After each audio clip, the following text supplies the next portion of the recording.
Wow.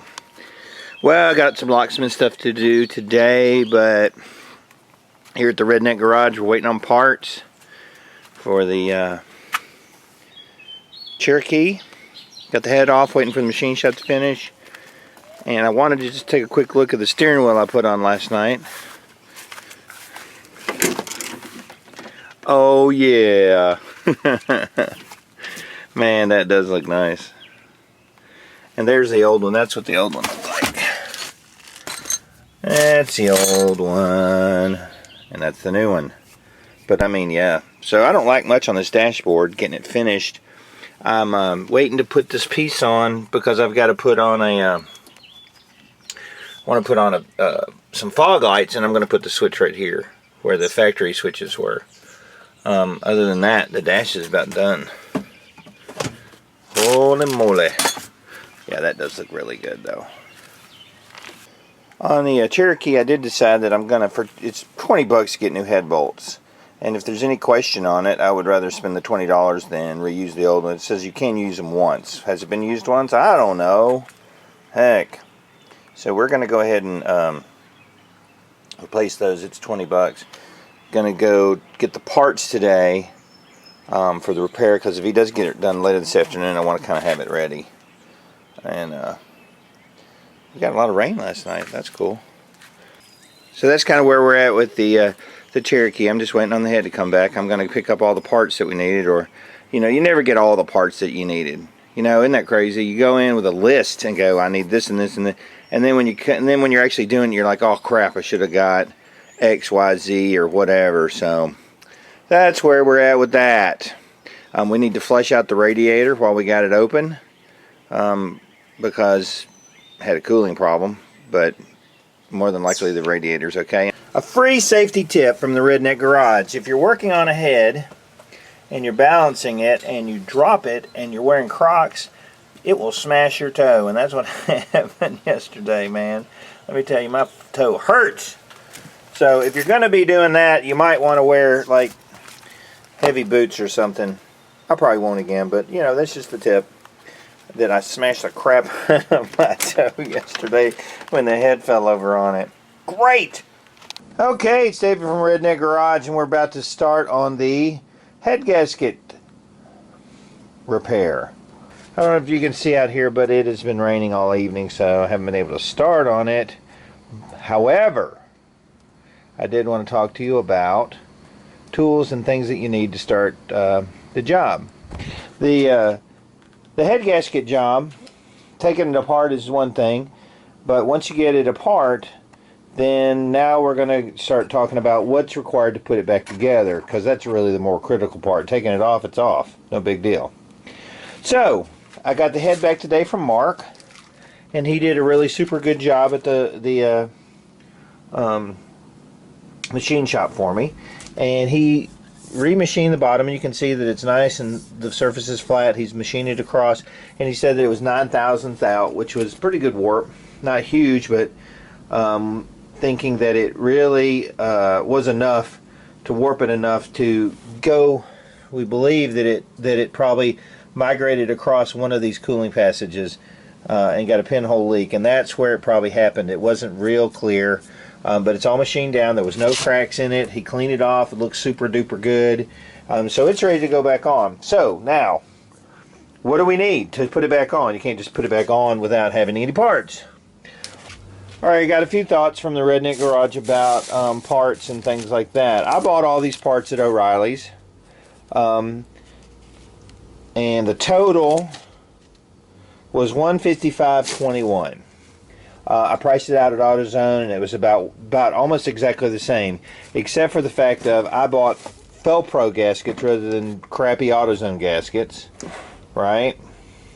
This is a headset. This has all your gaskets you need to take the head off and put it back on, which includes intake exhaust, valve covers, water outlet, thermostat housing. Everything you need is in one box, right? So you get your head gasket set.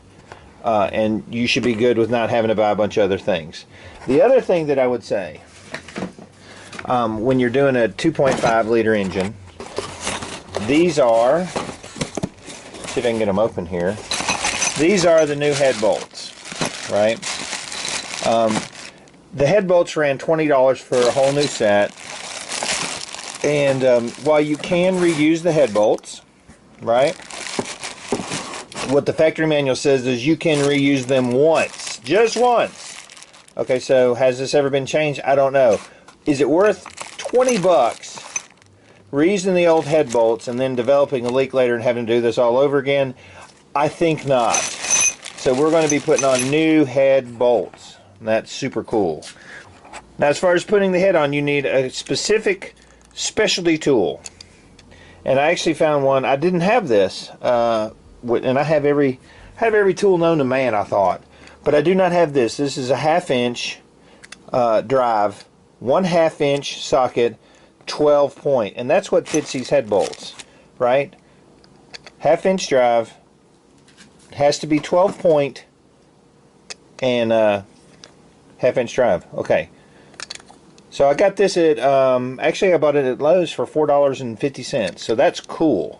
You don't need an impact one because we're not going to be using the impact on it.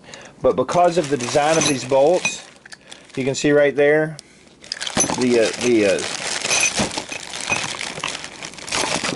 but because of the design of the bolt here, so I got my socket that was from Lowe's today, and I had to do a little redneck garage action on it, and I take my drill bits and enlarge it just a little bit right there, so the head bolt will go in. It was big enough on the back side, but on the on this side here, it had just like a little shoulder or something on the inside. Why, I don't know. But I had to take my drill bit and enlarge it just a hair, enough for the bolt to go through. Right here. So now the bolt flushes in there, and it wasn't easy drilling. It burnt the drill bit up. You can see the drill bit and how hot that damn thing is. I mean, it's hot enough to melt plastic. That's how hot the drill bit got. Woo! It's hot enough to melt plastic, so that drill bit got hot drilling through that chrome. But now my socket's ready to go, and I got my new head bolts. You'll need a torque wrench to torque down your head bolts. The factory manual has all the specifications on the torque, and we'll be following that as far as like when we're starting to put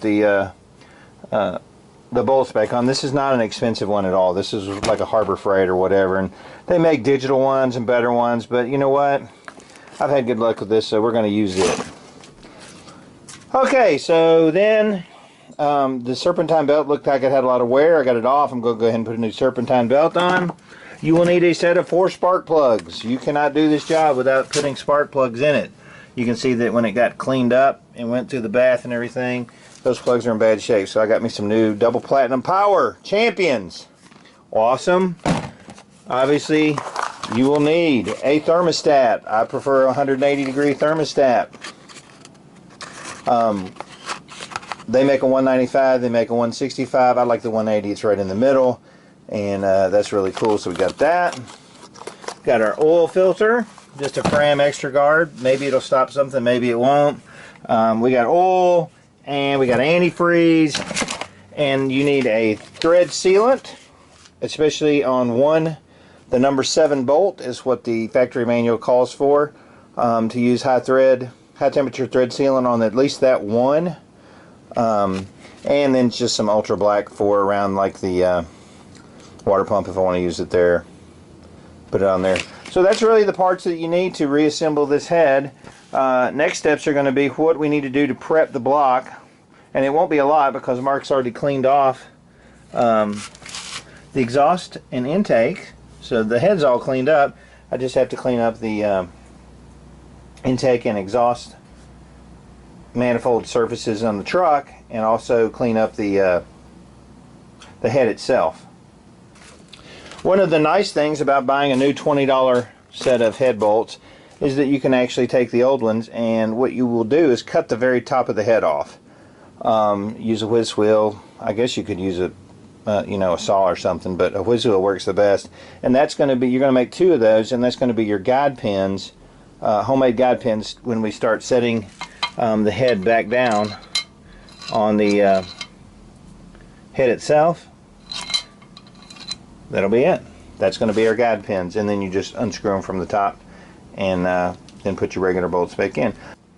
So now we have all the components we need to get started on putting the head back together, and it's just elbow grease from here on out.